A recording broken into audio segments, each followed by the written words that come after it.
يا أهلًا، أهلًا بيكم، إزيكم، عاملين إيه؟ بُصّوا النهارده أنا عاملة لكم كده حاجة بسيطة من جوّه الإستوديو، زي ما أنتم شايفين عايزة أوصّل لكم قد إيه إن إحنا بنتعب.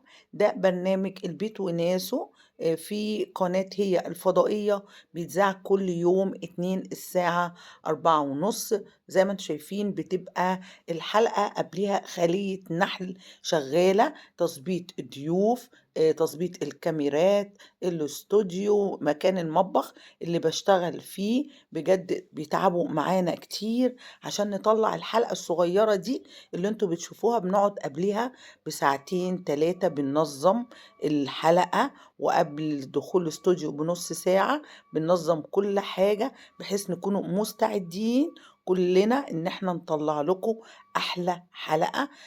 بيكونوا حواليّا ناس كتير بجد بيتعبوا معايا عشان يوصّلوني لأبهى وأحسن صورة أنا وياسمين العربي، والحمد لله إحنا في بيننا كيميا جميلة جدًا.